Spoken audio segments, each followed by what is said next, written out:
Welcome to Decision Makers, our frequent conversations with policymakers, prognosticators, and experts offering us the latest insights and perspectives on a wide range of issues. This session, we have a conversation with Delaware State Representative Kendra Johnson, who oversees the first state's 5th legislative district. She joins us as part of our continuing Decision Makers State Legislator Communities of Color series, which we do often in partnership with the Council of State Governments Eastern Region. Thank you for being here, Representative. Good to see you. Good to see you as well, Charles. And thank you so much for having me. I am excited. Excellent, excellent. So you ran unopposed in your district this past general election. Still, I'm sure you were hearing quite a bit from constituents about issues that were most pressing for them in their communities and neighborhoods, especially with a historic and contentious national election in the backdrop. What were those issues? Well, this season was a little different in connecting with my constituents because what was happening at the national level. Generally, when I am talking to constituents, it is all of those issues related to their quality of life in their immediate neighborhoods, drainage, speeding, speed humps, those type of things.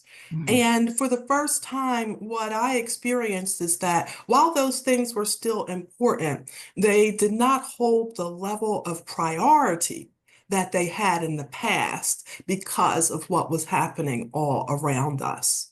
And so, in talking to constituents about this contentious election, it was fear. It was fear. It was, what is going to happen if there is another Trump administration? What will happen to me? What will happen to my friends of color or different sexual orientations? And that was striking to me because I've never had that experience speaking with constituents. Usually it's fix my drainage problems, do this, do that. And all of that turned into fear and concern, and also saying that, that the former president has emboldened hate. And that is of great concern to people. So you're hearing fear from constituents.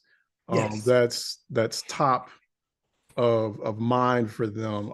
And as you're hearing fear from constituents after that election, then you're heading into a new legislative session in Delaware in January. So fear being at the top of the list, what are those top issue priorities for you, and how are you going to caucus in that atmosphere or that environment of fear? Yeah. Well, one, fear for many is real. So I will not minimize it in any way, shape, or form.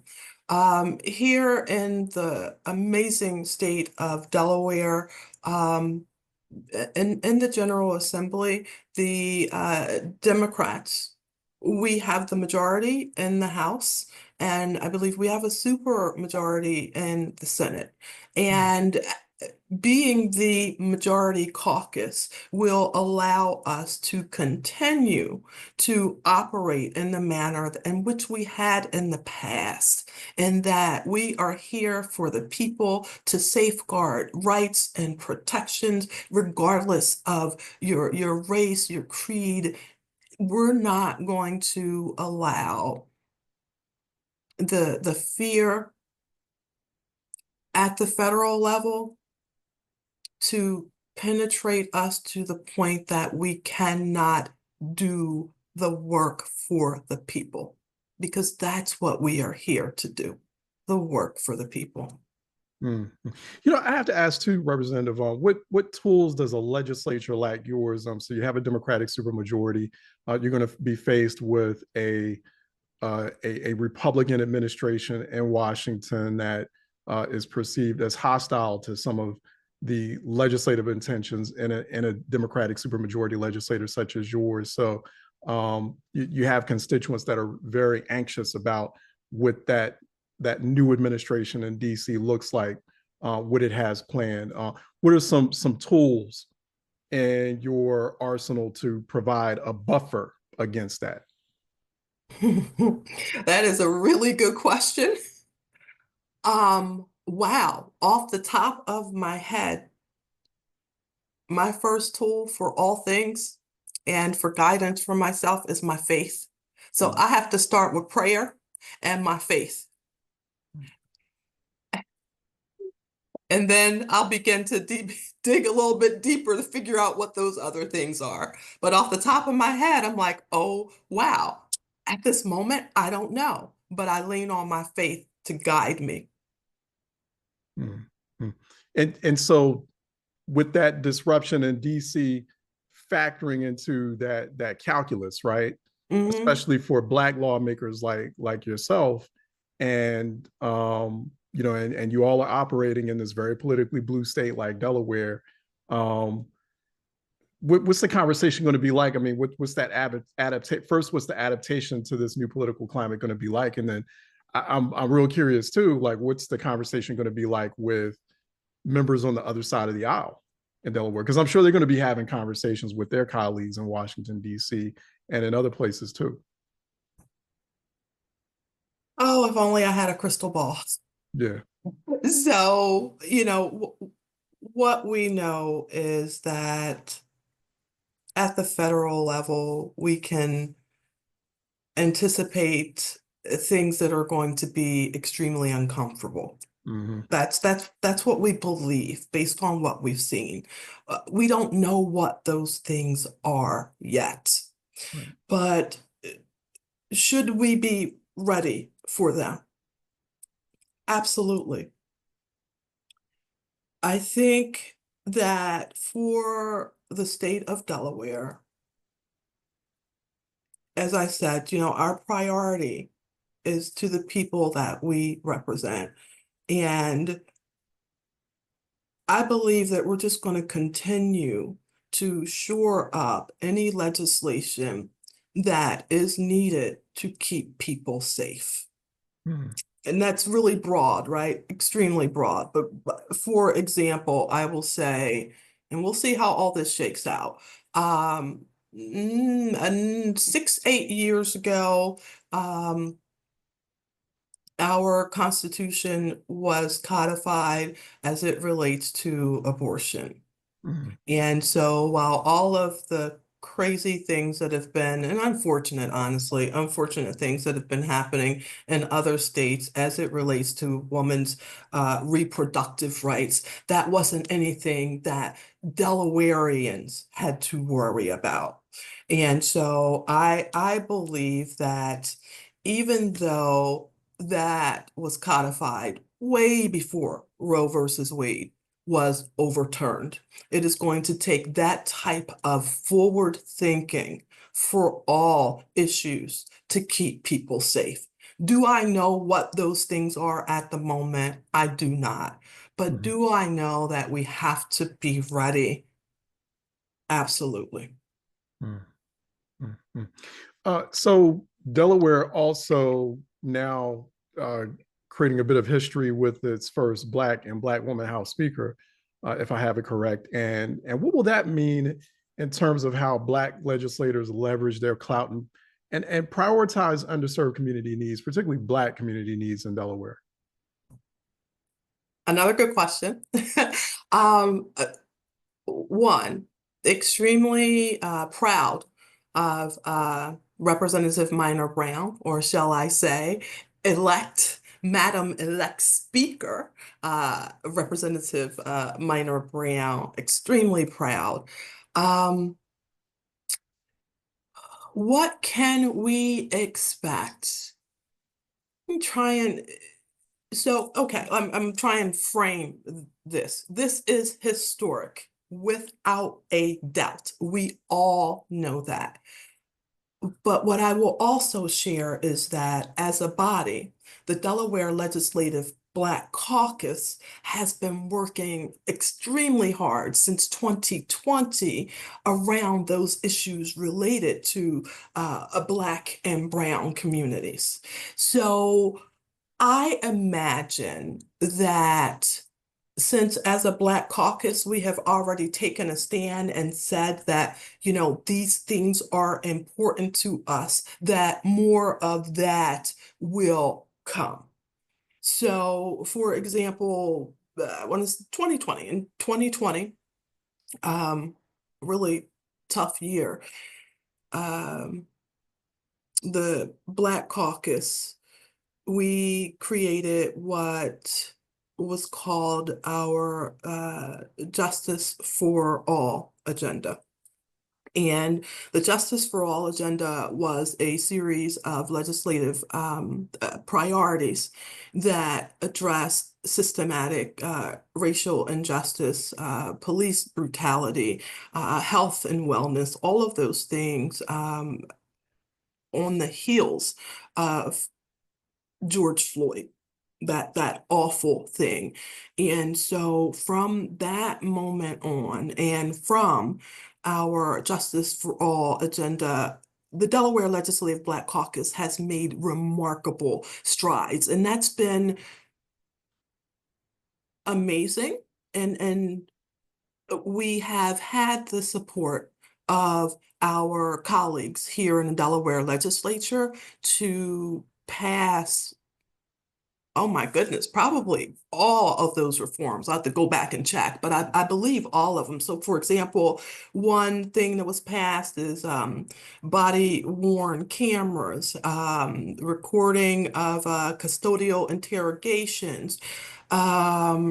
Let me see, the Crown Act, deprivation of rights. So this Black caucus has been handling their business for Black people, brown people, and marginalized communities.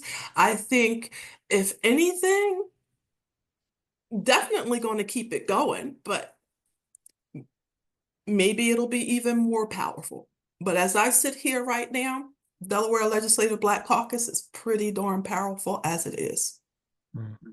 And just a footnote here too, you've got 3 states in the Northeastern region, all neighboring one another, Delaware, Pennsylvania, Maryland, with Black women House speakers. You have House Speaker-elect Minor Brown in Delaware, you have Pennsylvania House Speaker Joanna McClinton in Pennsylvania, and you have Maryland House Speaker Adrian Jones there in Annapolis. So interesting. And then you did have in Maine, you did have House Speaker Rachel Talbot Ross, but she's since transitioned out of the Maine House as its speaker. You would have 4 Black women House speakers in the Northeastern region, but you have 3 now in all neighboring states. So interesting development that's happening as we head into 2025. So also, you had co-created Representative, you're co-chairing, I don't know if that's still happening, this Affordable Housing Production Task Force. Affordable housing, big topic in Delaware, and especially in those neighboring states, right? Places Yes. Pennsylvania, Maryland. So any new findings, any new unique recommendations from that effort? So what is happening right now is that the task force and its 5 subcommittees are still working. They are still meeting. They are still in the lab. According to the legislation, I believe the recommendations are not slated to come out until January. So right now, what's happening is all of those subcommittees, for example, I think we have a manufacturer housing subcommittee, and we have a community focus subcommittee. All of those subcommittees are meeting routinely to really evaluate the problem, come up with the recommendations, and once they've come up with the recommendations, they will then come and join the full task force and share their recommendations to us. So it's to be determined, but it's on the horizon. I'm excited. Mm-hmm. Also, environment is a big issue in Delaware. Environment, also climate issues, especially with so much of Delaware being below sea level. So how much are you as a legislature, as a Black caucus, prioritizing environmental climate change? Pollution issues, also another big topic, considering the disproportionate and destructive impact on marginalized Black, brown, and low-income communities in that state? So, excuse me. I spoke earlier about the Legislative Black Caucus's agenda for all, and also and I didn't go through all of the pieces of legislation, it's a lot, but another piece of legislation relates to just that, environmental factors.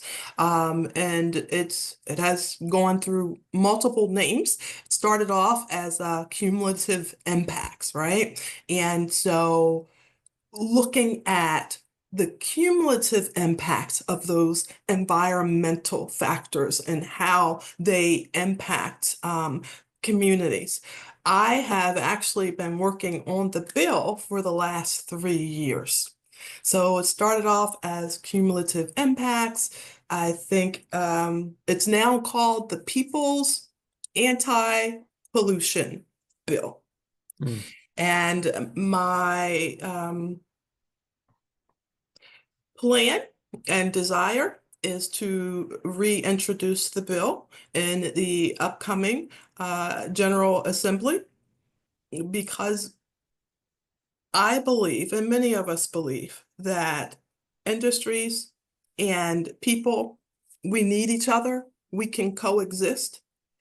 However, we can have healthy people whose communities are not being inundated with the levels of pollution, and that we stop creating cancer clusters.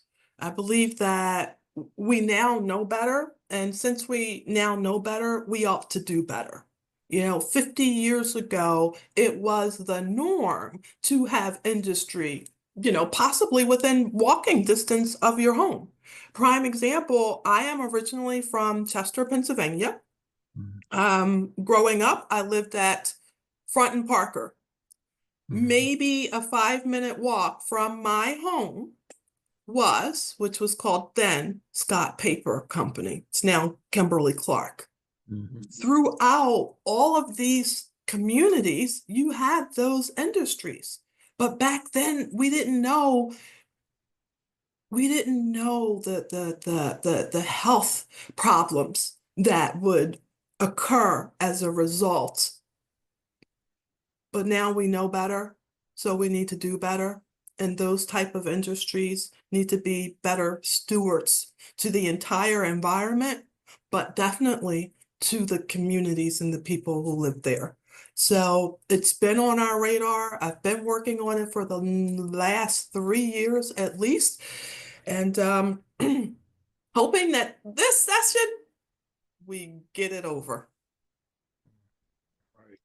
We talked with Representative Kendra Johnson, representing the 5th Legislative District and the first state of Delaware. Thanks again, Representative. Appreciate your time. And for more Representative Johnson, you can go to housedems.delaware.gov. And that concludes this episode. I'm Charles Ellison, your executive producer, and Raven Robinson is senior producer. A warm hand of gratitude to our partner, the Council of State Governments Eastern Region. For more information on them, go to csg-erc.org. Until then, find this episode and more content while you're, of course, subscribing at thebnote.com. Take care and be safe.